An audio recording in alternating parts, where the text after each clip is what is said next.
education. So the thing that I've been on lately, tell you a little story before we really kick off. Don't tell it to everyone else because it's still top secret. But I started doing a lot of thinking about my thinking, which someone told me is metacognition.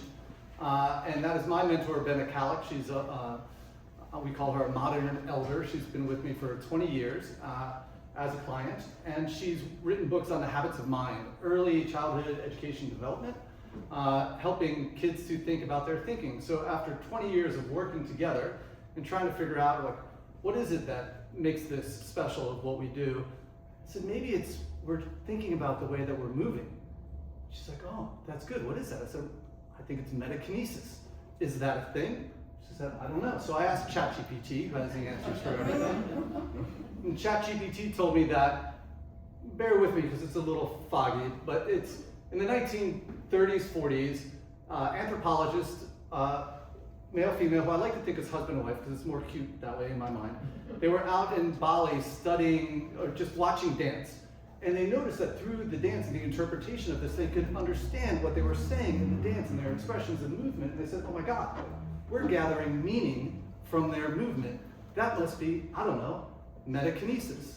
So metakinesis arose then of this idea of gathering meaning from other people's movement. And then, we haven't heard a lot about this.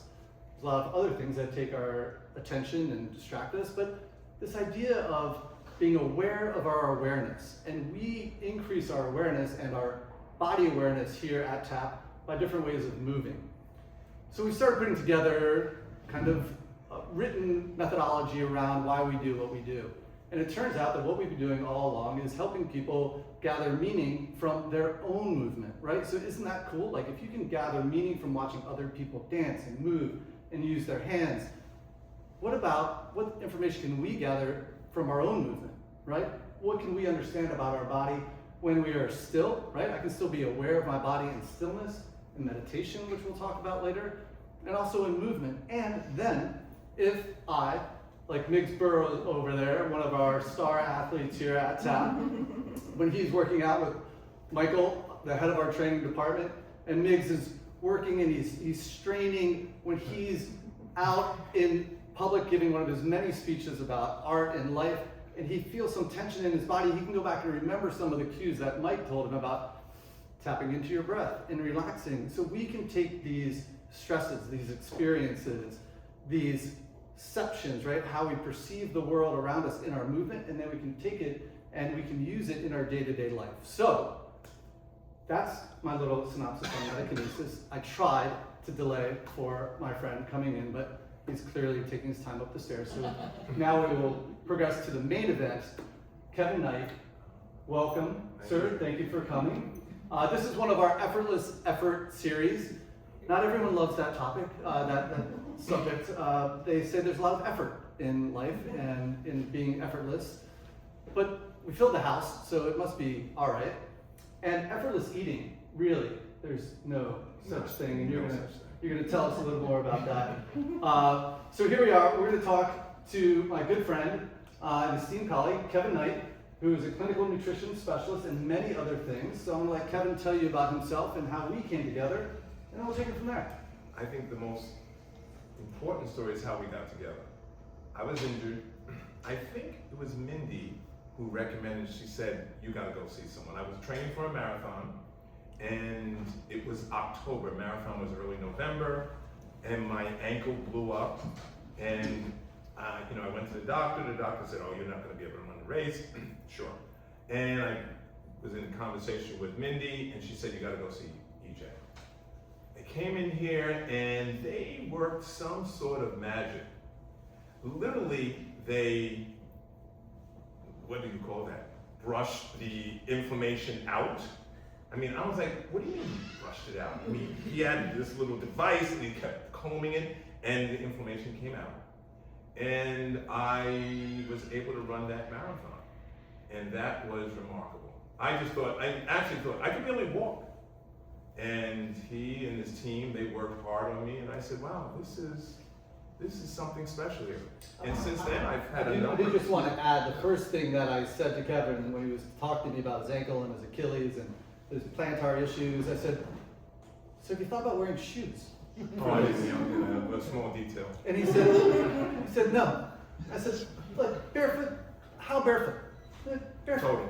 And I was like, okay, we can do this. So sure, we can see. And it was really a collective effort as we try to work with all of our clients, but your feedback and your real innate awareness of your own body is what allowed that to be successful. The instruments were Graston technique, which are a series of metal instruments, which is like washa, which is much nicer, and you use jade pieces in China for thousands of years.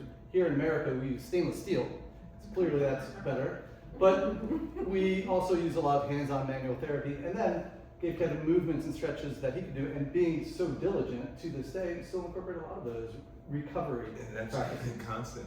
I mean, you learn a lot. Obviously, we learn a lot about our bodies when you sit and talk to someone who's observing what you're doing, and will walk up and down, and you'll kind of notice, where I'm leaning and what my inclination is. That's a big help. And the same thing goes on with nutrition. You can go into someone's office and say, hey, listen, I want to lower my blood pressure.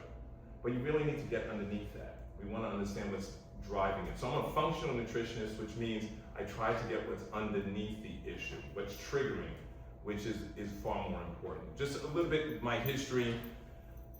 I have an odd history. I graduated with a master's degree in statistics, and then I worked for a wonderful company, Procter & Gamble in Cincinnati. They had a long career, 30-something years. Started my own business, marketing research. That was fantastic. But for me, it became unethical. I just couldn't do it anymore. And so I said, COVID came. I said, let me go back to school. I got another master's degree in nutrition. That was really up my alley. Because that's who I am. That's who I've always been. And so dove into that, and that's where I am today. There's other stuff in between. And I want to get to that stuff a little bit, because it was the first thing I wrote down is, we're talking about mindful eating. So when was that first time where you decided that you could be more mindful, maybe about where you were working, or were there practices? Did you meditate? Like, how did you come to? I went to a place called Kripalu. You probably know Kripalu, right? Went to Kripalu for a workshop, and I discovered that, wow, there's something here to this. It was a meditation retreat, and I really found that appealing. And then I went on to study with Jack Cornfield and Tara Brach, and did a whole mindfulness program there and education. So I'm also a mindful meditation instructor and teacher and practitioner. So all of those, none of us is a singular entity. There's many things that make us. And so that has made me, and it's been this evolution in which, how my life evolved. I'm a dad, and a husband, and a grandfather now, in fact. So all of those things make us who we are. And it's embracing them at times. And then sometimes we want to push them away, but that's normal. Cool. So tell us about mindful eating, and if you could, maybe an example of a client, and I always love the real world, like, maybe not necessarily today, but like someone that's, you can still feel in that experience, like, how do you get in? How do you start talking to them about being mindful about their eating? What's your approach? Yeah, and so the approach the overall approach is not to take everything out of your diet. It's to make some trade-offs. Okay, trade a little bit of this. Trade the M&Ms for blueberries, maybe, or cherries, or something else. But not to eliminate. Eliminate makes it very difficult. You feel like you're torturing yourself. But you can fall in love with blueberries, raspberries, blackberries, something else. And so that's an overall approach we like to take. So I have a client, she had a long drive to work every day. And that drive really wreaked havoc on her. And she would have these snacks in the car, but the snacks were really not very helpful. The snacks kept her awake because they were carbs filled with a lot of added sugar. And so we kind of slowly transitioned away from that. That was a big deal for her. And then what she found is that she could move a little bit more. We talked about weighted vests. She incorporated a weighted vest. She was a little older, and she was concerned about osteopenia, osteoporosis. And so her doctor wanted to put her on medication. She wanted to refuse the medication. So let's get you out walking. Put the weighted vest on. You don't have to run, but you could walk with a brisk pace. That really kind of helped her. And she actually, to this day, she's not on any medication at all. And simple activity like that, incorporating it into her life. She has a dog. So, take your dog a little longer walk, put your weighted vest on. Simple activity. We traded some of the snacks. Instead of having the sugar-loaded snacks, she went to nuts and seeds. Simple. Nuts and seeds are fantastic. You find the right nut, you're great. Am I right? Yeah. So that's the process. Of course, there's digging that has to be done. I always want to know your blood work. If possible, I may need to do a stool test, may need to do a urine test. Some of those things, because all those markers tell the story of what's going on with your body. And you learn a great deal about yourself. I did a stool test recently. I was shocked. I had some bacteria called Pseudomonas. Pseudomonas it's a terrible bacteria that if it gets in your bloodstream, it's horrible. In your colon, it's like not great. And so I realized I needed to rebalance my microbiome. And so that meant I needed to eat certain foods, particularly foods like fiber, because then fiber feeds the microbiome. And you just have to you have to balance it though, because too much fiber at once. If you're used to 12, they say the US, the average American gets about 12 grams of fiber a day, way too low. We need between 35 and 50. But if you jump up to 35 from 12, you won't need toilet paper anymore. It gets tough. So you need to also add a lot of water into your diet at that time if you're going to take that route. Awesome. I did want to say this is a very casual conversation. I always envision doing these with friends and colleagues so I can learn, right? So it's a little selfish in that regard, but I want you to participate as well. So if you hear something early on that really triggers you in a good or bad way, and you want to know more about that, just raise your hand or throw something in this general direction, and we can talk about that, and we'll have plenty of time for questions at the end. So, sugar. I've heard you say that a lot. It's not so good, is it? Terry's sitting here, she hears this all the time. And it really is added sugar. I really want to emphasize that, because if you pick up something and it says carbs, it'll say fiber underneath that, it'll say sugar, okay, and then it'll have added sugar. Added sugar is the issue. And because what's going on is with added sugar, that means it's not attached to a fiber most likely. And so it's going to flood into your system. And the real challenge isn't sugar, isn't glucose, it's insulin. Insulin is a nightmare. And if any of you says, if your doctor says, I think you might be pre-diabetic, which is a classic thing we hear, tell your doctor, I want my insulin levels run. I want to understand those insulin markers. Because your glucose can go up and down depending on what you ate the night before or even a day ago.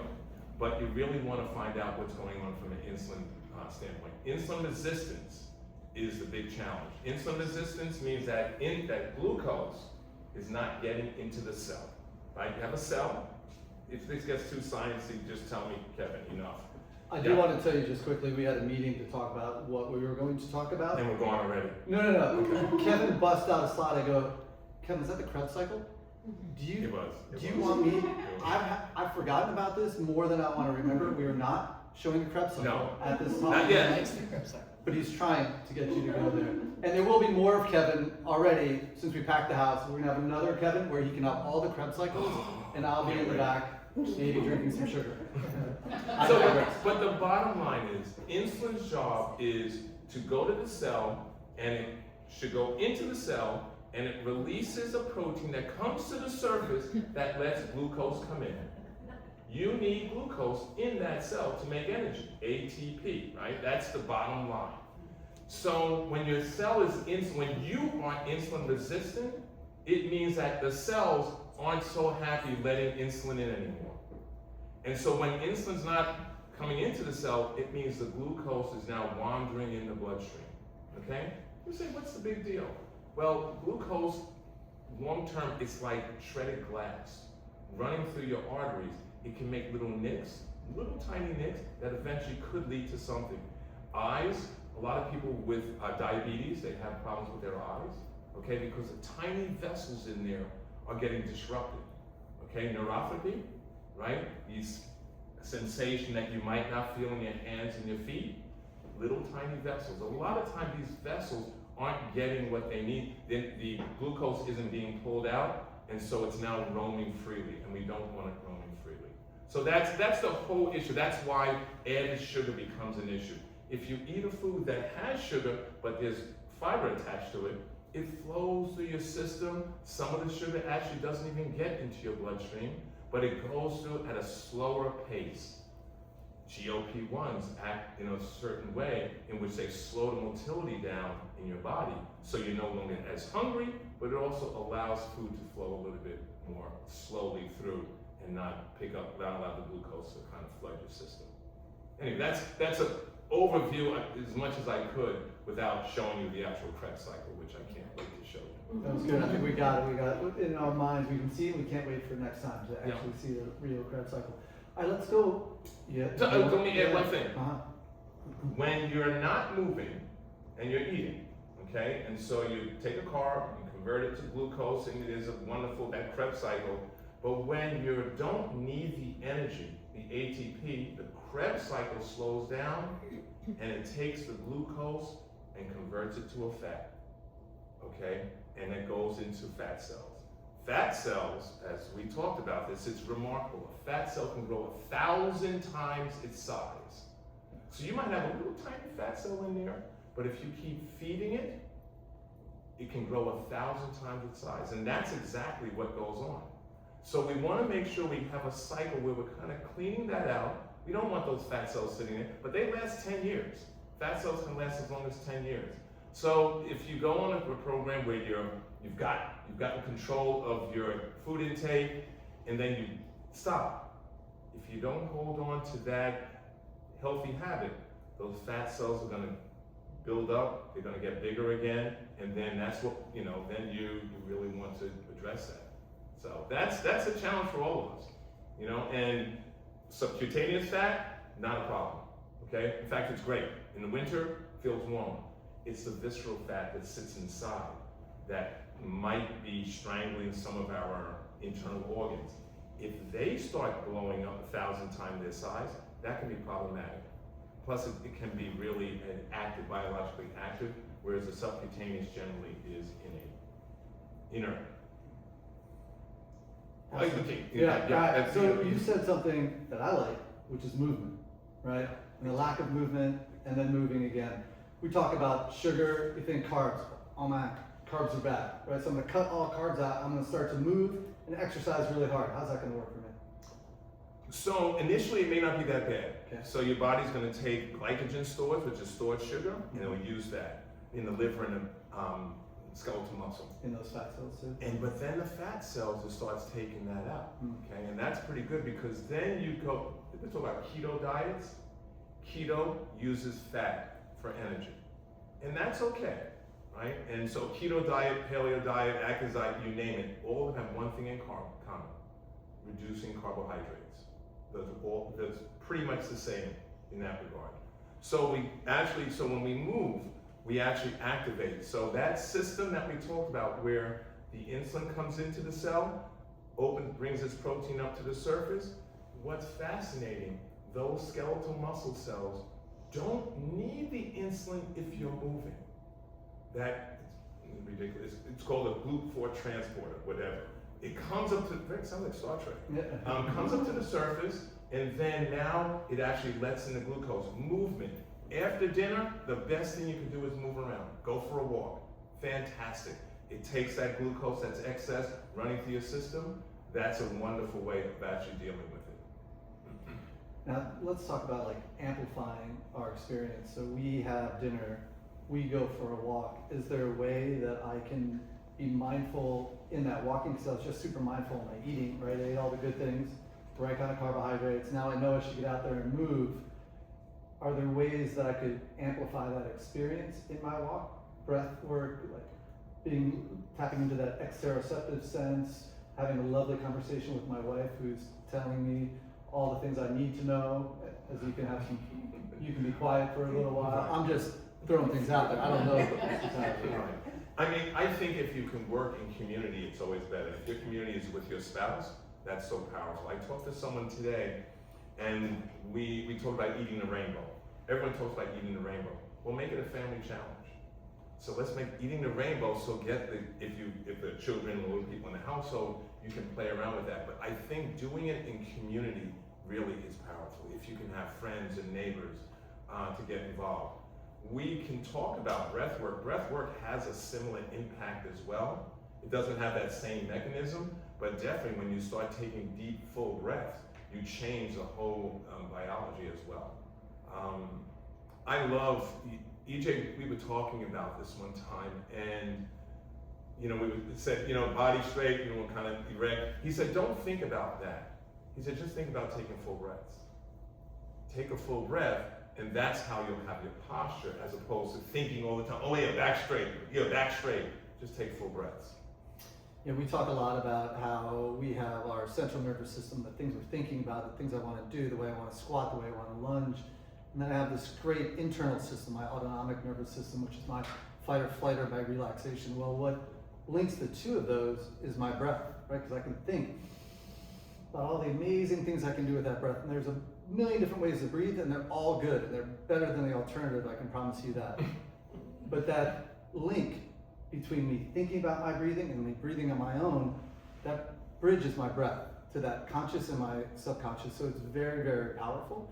And if we, around here, we talk about habits. Habits are the way that we move.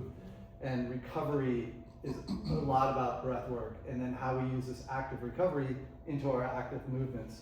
So thinking about that, like, what are some habits that we can start to apply easily into our daily life that will make us more mindful about our food choices? So beyond actually learning to meditate, which would be really powerful, and it doesn't have to be a long, extended, just starting to get a grasp that you were talking about, when you were describing your experience, that to me was mindful meditation. Mindful is, I'm watching my thoughts now. I'm part of the game. But one of the things I tell people is a very simple thing. Inhale, exhale slower than you inhale. Okay, that activates the parasympathetic nervous system, which relaxes you. You're no longer ruled by cortisol. And that process alone, inhaling, exhale slowly. Allow it to take its time, exiting, and it sends a signal into your body. Full breaths also engages your vagus nerve. The vagus nerve is a nerve that comes right down out of your brain, down, and it's actually two. It's not just one, it's two vagus nerves, and they kind of shoot out here. By taking full breaths, you actually engage it, and there's, some number like 200,000 nerves off of that nerve, and they have all sorts of connections as well. But that is actually anti-inflammatory as well. And so just knowing this begins to change things. Simply exhale longer than you inhale. So if the inhalation is 1, 2, 3, 4, 5, 6, exhale 7, 8, 9, 10. I try to go inhale and exhale through my nose. The belief is, and we're not sure of some of these things, the belief is that it engages more nitric oxide. Nitric oxide is the chemical that opens up your arteries. And so all of that is part of healing ourselves, finding our optimal health. So inhaling in through your nose, out through your nose, nice and slow exhalation.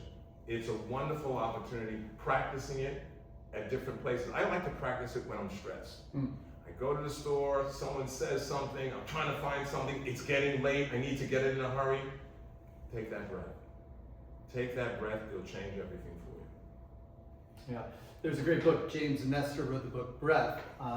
He's the one on nitric oxide. Yeah, 350 pages, and the cliff notes are breathe in and out through your nose. Exactly. There's a better filtration system up there. You get more oxygen in, more carbon dioxide out. People have a hard time sometimes breathing out through their mouth, and there's many different ways, and the yogis love breathing out through the mouth. And like I said, they're all great, but that practice it's not really the most easy thing to think about, breathing in and out through that nose, but it really calms that nervous system. I feel like I can really get an expansive breath. We talk about people that have tension and chronic stress in their back and in their cervical spine. And that deep inhalation that starts, and the visualization is a key component of this as well, as I see and feel that air at the base of my lungs, and I can bring it all the way up to the top of my lungs. That's my posture. That's my autonomic nervous system. Now I don't have to think about shoulders back, chin back. I'm letting the breath guide me. And as I exhale, again through that nose, if I get just a little bit of tension in my abdominal region, not drawing it in, not changing the shape of my cylinder, just a little tension, I can start to be a little stiffer around my core. It's like a little crunch without doing the flexion, which is stressful on the spine. So there's ways that we can visualize not just what's happening with the breath, but how it's positively impacting our body. Is that good? Yep. Do you like that? Yep. All right, cool. You know, that diaphragm is kind of going up and down, right? And filling up our lungs. I always emphasize, especially when I'm sitting, is to not only get this filled, but I want to move up, and I also want to get right under the collarbone, that full lung full, which takes a little time to feel that, because a lot of times we just breathe in here, and then we transfer it to up there. We want to see if we can get the whole lung filled when we're doing it. It's just take your time. Take your time. So here's a cool stat. I met Kevin like almost like a decade ago, right? It's been a Yes, while. 2016 marathon. Right. Yep. He has not aged at all. I've aged considerably. He has not. Okay. Lauren has seen Kevin, hasn't aged at all.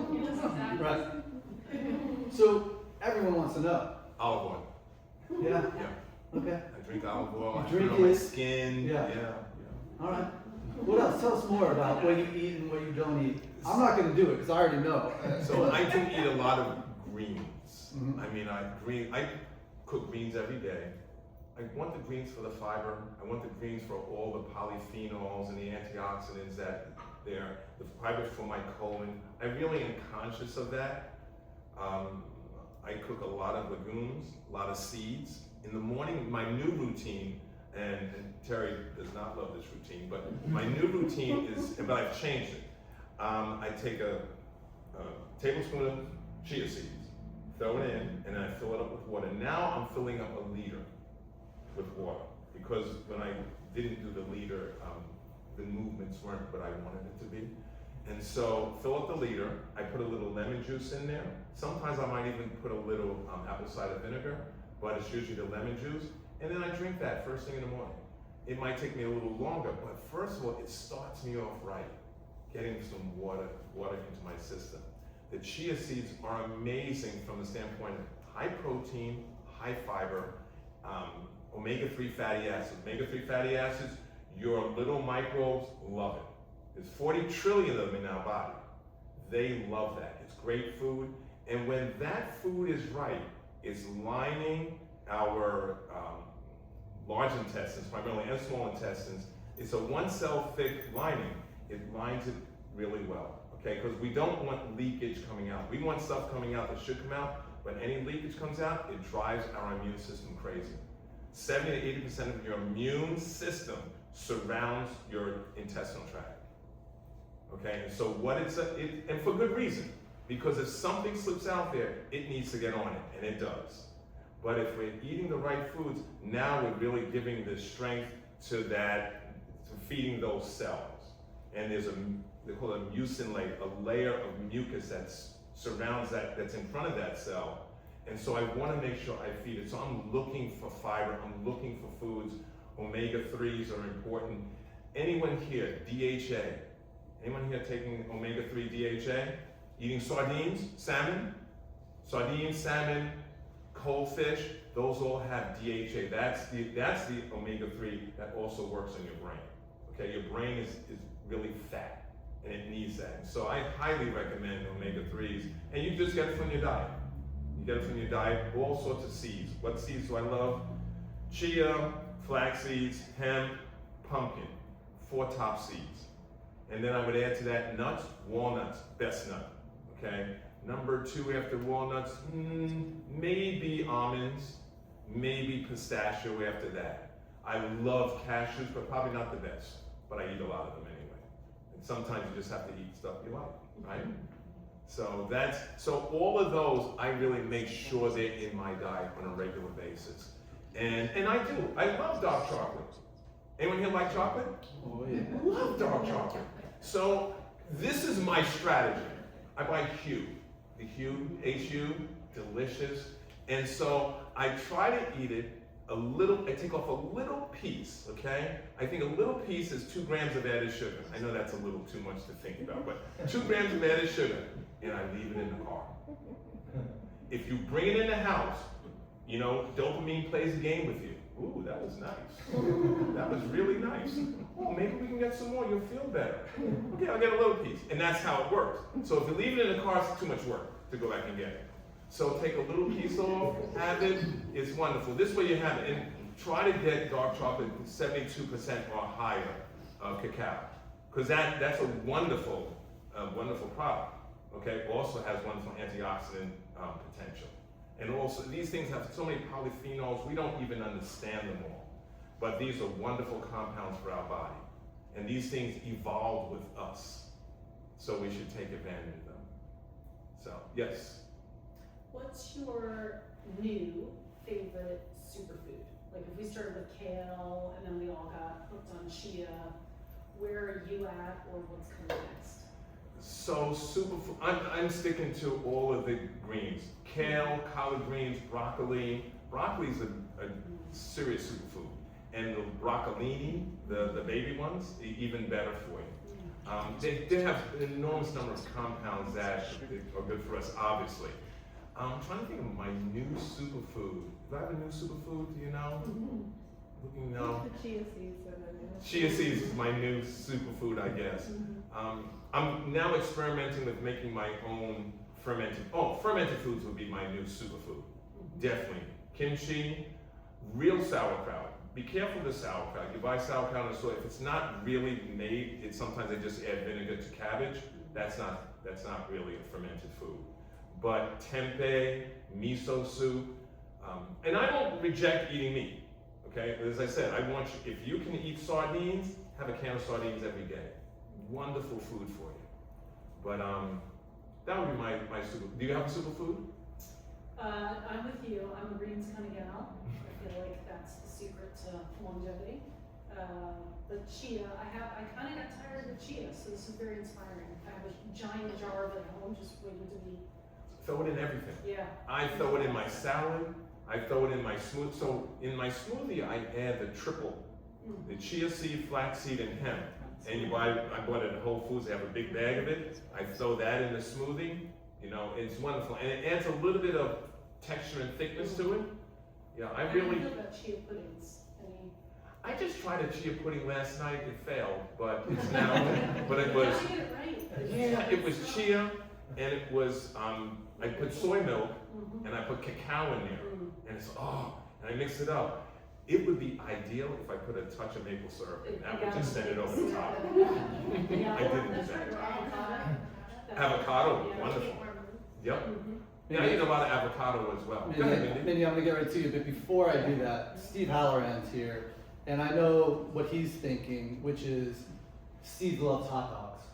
Can't stop eating them. You would say for Steve, in his hot dog diet, he's one of the highest ranked paddle players in Connecticut on hot dogs, to put sauerkraut on his hot dogs. Like, Kimchi, I mean, you guys love your Yeah. greens. Yeah, You know, yeah, some yeah, of us yeah, still yeah. like wine on occasion, maybe beer. Nothing wrong with wine. Not hot dogs, that's Steve. Hot dogs is tough. But if he's gonna do his hot dogs, he should have sauerkraut. Like, what are He should have sauerkraut, but he also should spend a little extra time and money in making sure that hot dogs are actually made from real beef, 100%. If they can be, free-ranging cows and grass-fed cows, no antibiotics, you want that.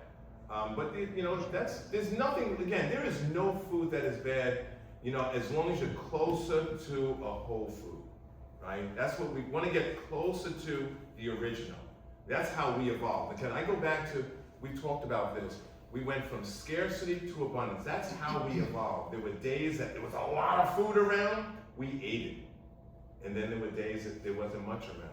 And so that's why we store stuff in these fat cells, because our body knows there's gonna be days there's no food. So we store that and we can take advantage of it. So, but try to get as close as you can. Yes? Since you called me out, you worked 30 years at CPG, you talked about moral conflict, can you just comment on that? Yeah, so So I, it's calling me out. So I Turn the camera I off. worked for years. I worked for years doing marketing research in a lot of focus groups, and surveys. You know, the surveys that you probably hate answering a phone to. But so my client wanted, the client wants the consumer to buy more of whatever they have. And in all truth, my largest client that I've had over the years was Coca-Cola. I would never personally drink a Coke. Never. So now this is telling on them a little bit. They call it Red Can. We'll be doing research on Red Can, Coke. And there'll be promotions and advertising, trying to get underneath someone's head so we can really kind of, get them to buy this stuff at an incredible pace. And in the back room, the client, the marketers who I work with, my client, they're all drinking Dasani bottled water. And they said to me, Kevin, we still don't understand why they're not drinking Coke. I said, why are you drinking Coke? I said, you know. I said, you think they're dumb? I said, they know the deal. And so for me, that was just too tough. So year after year, I was doing that. And after a while, I just couldn't do it. I was cynical, I was angry almost. I go out there and I even had a client years later say to me, God, Kevin, you were right. A friend who I was really close to, he said, but they always told us, they told us Diet Coke would be okay. Every Diet Coke session, the people had all sorts of body image issues. Everyone. Whether it was too much or too little, it was troubling. So I just had trouble with that. But that's why I became plant-based. I've been plant-based for 40 years or so. About 40 You're only years. 39 years old. I know, it's crazy, right? And that's why I became plant-based. It was a moral decision, an ethical decision more than anything. It had nothing to do with health at the time. And it still doesn't really. Did that answer your question? That's great, thanks. Mindy, I believe you were up next. Well, I had two questions, so just a quickie. If you're using chia seeds and whatnot in a smoothie or in whatever, what's the balance of how much liquid you have to add to make that work? So I found that 1 tablespoon of chia seeds in a 12-ounce glass of water wasn't good, because chia really wants liquid. So what happens as it goes through your body, it's pulling the liquid out. So now your colon, you have this mass going through there, it's thick, and so I found that the liter to a tablespoon seems to be working. So if you can't tolerate a liter, you just a little less chia seed. Yeah, maybe a little less. And then cheese. the other question was, how do you feel about cooked versus raw greens and whatnot? So I try to do a mix, because there are benefits to both. And so I try to have a mix. I do a lot more cooked kale and cooked collard greens. But what we're finding is that even those foods cooked, we thought weren't as valuable, but they are. Even in the some of the microbes in there that had died, those microbes, the outer part of the microbe, the cell membrane, delivers a number of metabolites that we're shocked to learn. You probably heard of Akkermansia. Akkermansia, anybody? Akkermansia? Okay. Akkermansia is a microbe in your gut, highly beneficial. Akkermansia mucinophilia, and so it feeds that mucin layer we were talking about. For years, we thought that it died in the stomach with the stomach acid. It does, but actually its membrane has all sorts of benefits as well. And so having Akkermansia, it still continues to wind up being food for the epithelial cells to feed upon. Go ahead, Alice. I've also got two. You have a double? Unless it's too greedy.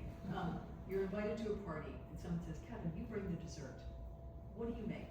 That's question number one. And question number two, alcohol. All the research, all the literature, which is now seems to be overwhelming about it being bad for you. What's your position on that? Yeah, I don't drink, and I haven't. But I don't drink. First, I don't drink because when I met my wife, we were out on a date, and she said, I like it when you don't drink. I said, why? Am I like kind of a crazy man when I drink? She said, no, you're funny you're funny when you're drinking or not. So I don't know why you drink. So that stopped. But the research right now just isn't great on alcohol. So I would just kind of avoid it. And so dessert, I just bring fruit if anything. Fresh fruit is wonderful, you know, and so, I mean, I play around with other things, and there's like this kind of vegan cheesecake if I'm gonna go that way, but Nobody wants it. really, fresh fruit's really. Nobody invites Kevin to bring. No. But fresh fruit is a wonderful way to go. And you can experiment, you know, if we're doing some dishes that have a certain, you know, connection to certain cultures, love to do that and play around and try to make it sugar-free and just adding fruit to it maybe or something like that. You had a question? Yeah, I have a question. In terms of, how do you feel about products like Runes, where like the vegetables are in the gummy bears, or like these like broccoli supplements, and how do you feel about those? I don't love it. Because when they take it and start processing it, we don't really know what they're doing, and they add things to it. So there's a product, I can't remember the brand name, but they have these little smoothies. It's only 4 grams of sugar. It's delicious. But there's all sorts of gels and gums. And I always wondered, how could they get it to be so smooth? Because those gels and gums, and many of those gels and gums are inflammatory. So if I can avoid it, I avoid it. But sometimes I feel like, I said, I love that flavor, so I'm gonna get it. You know, so I don't wanna torture myself. That's a balance. By doing the right thing, being mindful, but not torturing myself as well. But I try to stick to food, whole food.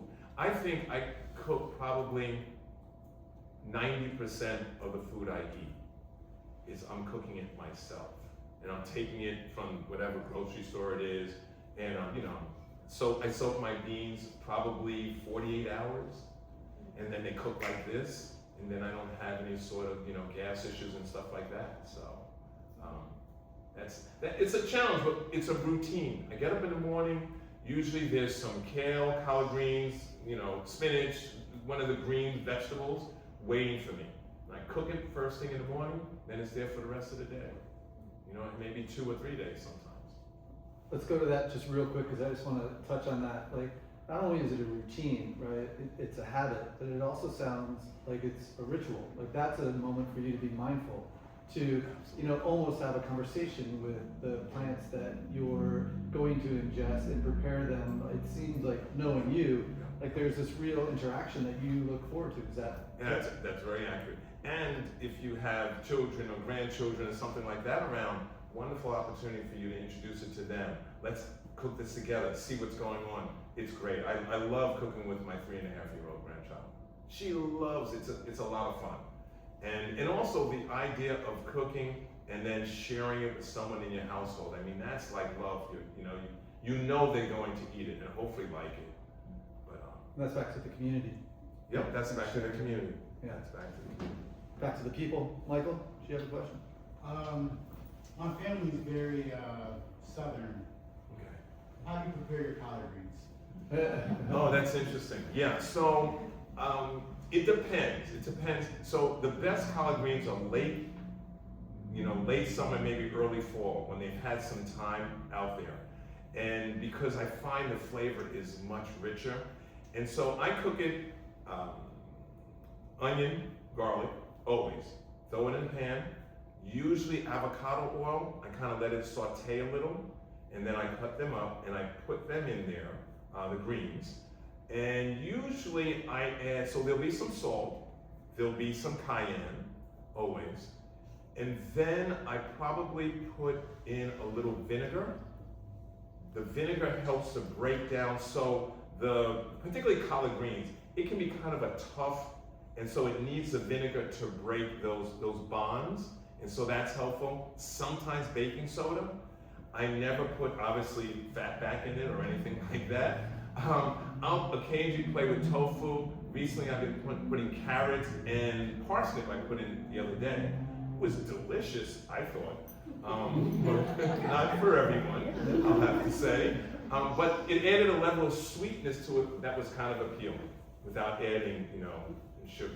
So that is, I was out with a client and took me to the south, and he took me to a spot, and they went through, okay, these are the chitlins, and this is, I was like, ooh, boy, it's gonna be tough for me to find anything to eat it. It's not easy, not easy.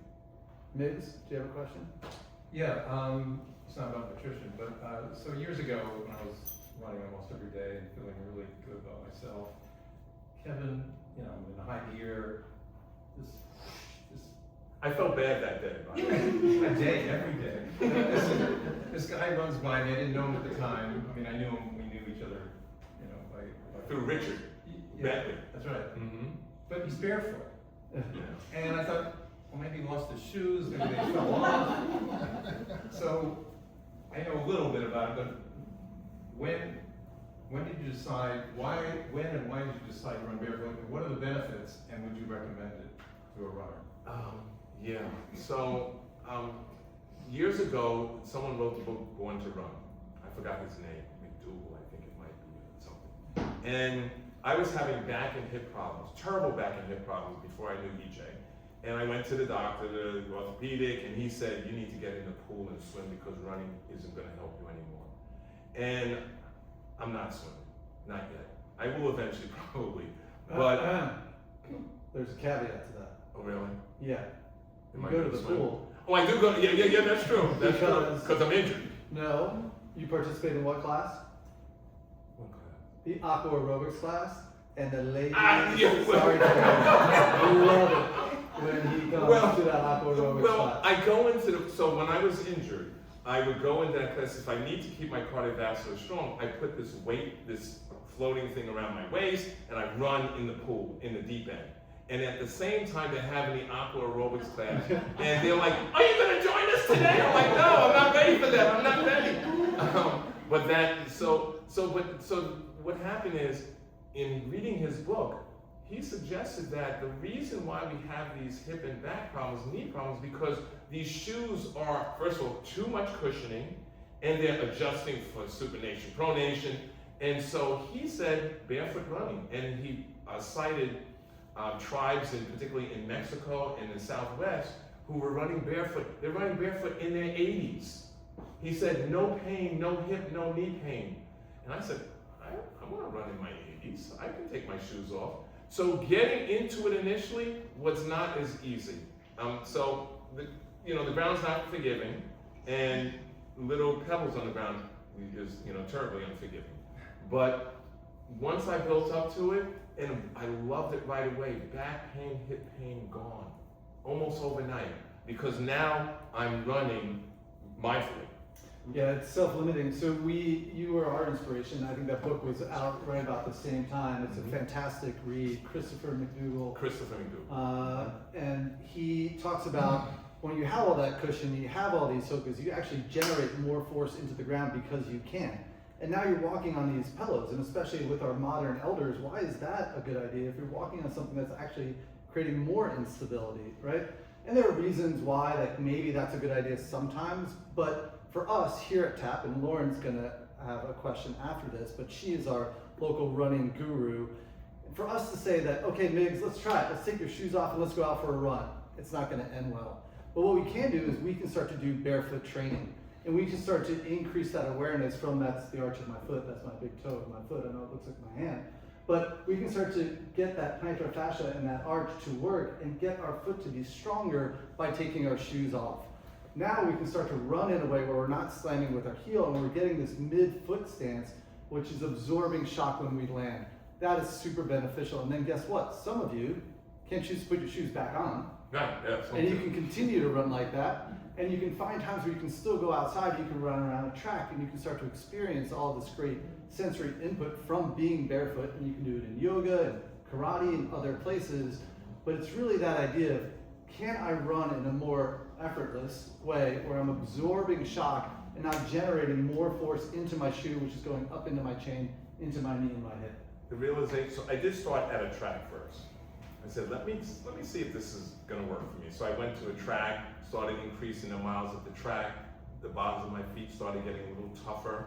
And so what I learned is I'm running with my feet. Whereas when I'm in my shoes, I'm running on my feet. I went to, I'm sorry, I went to the nail salon to get my feet done. And the lady said, you have calluses on the top of your foot. And that's because when you're running barefoot, this all is engaged. But when you're running with shoes on, that's not happening. And so I understood exactly, you know, what the benefit may be. I was telling EJ the other day that I had a little Achilles pain, and what was going on is I lost consciousness of running and making sure my big toes touching. Now my whole foot, whereas I allow myself to run like this. And so just engaging the big toe, pain's gone from the Achilles. It's all of these are lessons in you know how we can move. Be aware. Be aware. Be aware. Lauren, you had a question? Yes, not regarding running at all, back to food. Do you have any tips and tricks for mindful portion control or ways that you can prevent overeating? Because that's kind of a topic that comes up a lot with some of our clients as well. Yep, and so one of the things that I try to keep in mind is definitely have a lot of tips for that. And so I take people through a whole program, and one of the things we want to understand is that we don't want to eat when we're super hungry, and you don't want to wait till you're super hungry. So we want to eat in that zone of mildly hungry, and you know, and so it's been a little while since you ate. So we want to eat in that zone. When you go all the way up, it really kind of hurts us. The other thing is, a simple tool I say is, I want you to put your fork down after every mouthful. And truly chewing 50 times, whatever that is. So you pick it up, boom, and put the fork down and chew. I've been working on that personally because I could eat pretty quickly. And it helps a great deal. Because now you're putting it down, now you're bringing mindfulness into this. The other thing is, there's an acronym I use sometimes called TASTE. So that's texture, aroma, what's the S? I don't remember what the S is. I'll have to send it to you all. But this way, I'm touching it, I'm tasting it. It might be sensory, smelling it, smell. The S might be smell. I want to kind of have this whole experience when I'm eating. And so I kind of run through that sometimes, just to kind of remind me, take my time. Because the more you take your time, the slower that you'll eat less food. Because that hormone in your body, leptin is a hormone that the fat cells actually deliver that say, hey, I think we've had enough. But it's kind of a slow acting hormone. And if you're shoving the food in, it never gets a chance to send, it sends a signal, but too late. So we want to allow that some time. And so I love putting the fork down. And then, you know, and if you're eating with someone, obviously maybe engage in conversation, but fork down after every mouthful. That is a simple tool that you can use. I do like chewing. I go through a whole discussion on chewing. You want to break that food down. If you don't chew it 50 times, it is about surface area. I want to expose the whole surface area of what I ate to the enzymes so that food can be absorbed into my body. The enzymes are the things that break the stuff down so that your body can now take it in. If you don't do that, you just shovel it in, you're going to wind up being hungry all the time. Well, we are going to take one more question from the audience, and then we'll make sure that everyone has Kevin's contact information. You can ask him more questions when you would like. We would also love to have Kevin come back and do more talks. Krebs talk, Krebs cycle. Here we All go. about the Krebs. Here we go. Entire night I know you can't wait. on the Krebs cycle. There'll be a test afterwards. Same test I've taken many times. But Reva, I believe you had one other question for us. Yeah, I was wondering do you take digestive enzymes with every meal, and do you think it's important to do that? And also, what are your thoughts on the lack of minerals that there are in our foods these days? Yeah, that's a big challenge. So when I get my blood work done, I'm very specific to the doctor. I want to know what magnesium, what's coming out magnesium. I want to know my B12. I want to know vitamin D, so not just the minerals. So I need to know that, obviously iron, all of that is a big issue. I actually do take a plant enzyme. I have, I think, a low level of hydrochloric acid. And so hydrochloric acid needs to be a low level, means a stronger hydrochloric acid. The pH is low is what I'm looking for, but mine might be a little too high. And so I find that I take sometimes something called betaine HCl and plant enzyme. And the plant enzyme has all sorts of enzymes in it. Huge help. huge help. I noticed the difference right away. That also the difference was I stopped eating late at night. Okay, but if you think you might have pancreatic insufficiency, I mean, find out from your doctor. Find out from your doctor, kind of get, have a discussion with them, see what they think may be going on. If they want to put you on PPIs because they say you have silent reflux, you might want to get a second opinion.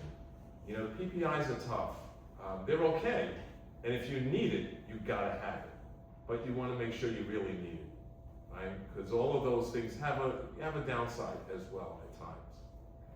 I'm a huge advocate of going to the doctor, getting your blood work, getting an understanding, sitting, have a conversation with them, and challenge them. You got to challenge your doctor. They should be your partner in health. And if they're not ready to be your partner, then you need another doctor. That's been my experience, at least. Well, I know we talked about how this is such a mindful experience, so I'd love if you could finish with a little bit of mindfulness for us that we could participate in as a community, whatever. Oh, good. Feels right for you. We didn't script this at all. So let's do a guided meditation. I'll take you through a couple of minutes. I'll try to make this. So usually I would have 10, 15 minutes. I'm going to do 5. Okay? So sit up if you can. So feet on the ground if that's feel able to do that. Usually eyes closed is helpful. And let's take a couple of breaths in, full breaths, right? In, lower, middle, upper chest. Exhale, nice and easy. Let's engage that parasympathetic nervous system. Inhale and exhale. So continue to cycle, and we don't want it forced, just a full breath. And I'm just going to walk you through your body, and just what we're looking for are parts of our body that we might be holding on to a little extra stress. There's a little muscle tension might be going on. So we'll kind of flash through the body for a moment or two. So start at the crown of your head. Inhale, bring your attention right at the crown. And if you feel any tension there, then we'll breathe into it and try to let it go. Let the breath take it out of your body. And we'll drop down, usually around the eyes. You might hold a little tension. Inhale and exhale. We drop down some more around the jaw. Frequently we don't get a chance to say what we think. We might hold energy in there, a little tension. Just breathing in, bring the attention there. And let it go. Let's move down to our shoulders. They might have been rising up a little. See if we can drop them down. Inhale and exhale. Letting that go.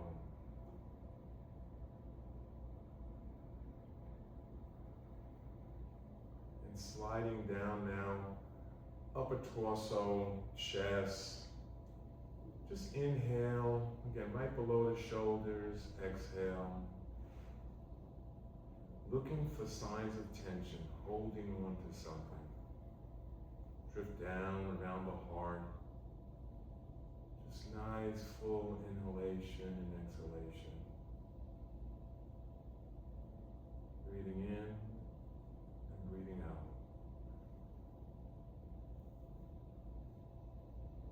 Moving down into the area that we would call the belly. Frequently in our culture, we're taught to have a small belly, so I want you to let it go. Have that Buddha belly for a moment. In and out. Let it go.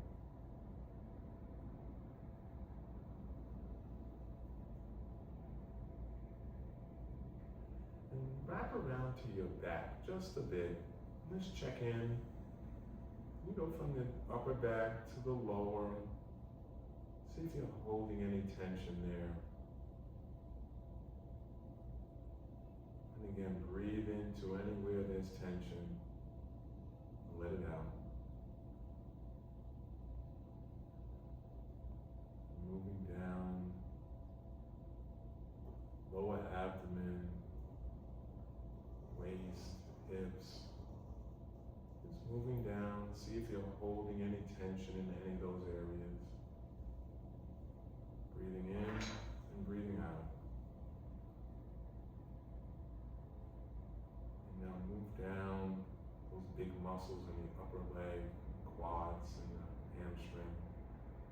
checking in. Breathing in and breathing out. Stick with that breath. Nice and easy. Moving down below the knee. Smaller muscles, tendons, down your ankle, your feet. Just breathing in and breathing out, checking in.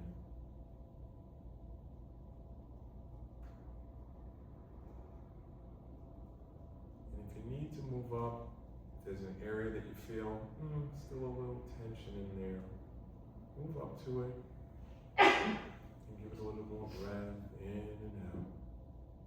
Nice and easy.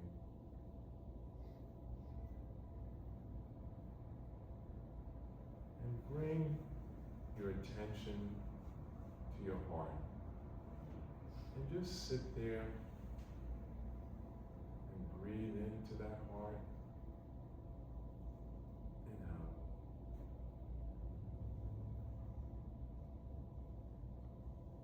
Find a little bit of peace in there. Nice and easy.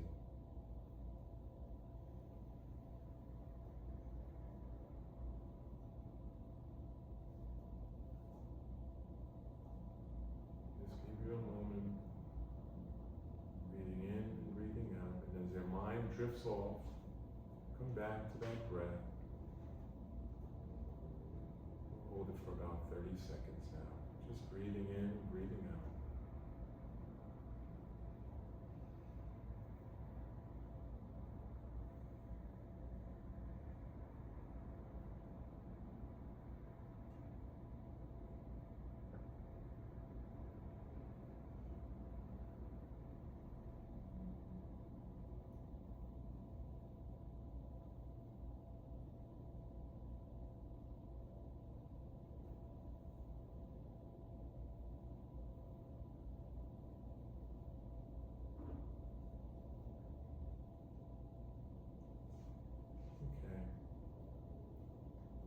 Rub your hands together, open your eyes, come back to the room. Thank you. And then put your hands together for Kevin Garvey. We'll definitely be doing more of this. It was such a good time. I learned a ton, had a great crowd. So look, you can follow us on Instagram. You can reach out to us anytime if you have questions about movement or ways that we can help. We'll be And sending. they can email me if you have a question and you want to know something, just you're curious about anything, just email me, or you can even text me. I think email's probably better. And answer what I can. If I can't answer, I'll let you know. We don't know the answer to it. Awesome. Thank you, everyone. Thank Thanks you. for coming. That's great.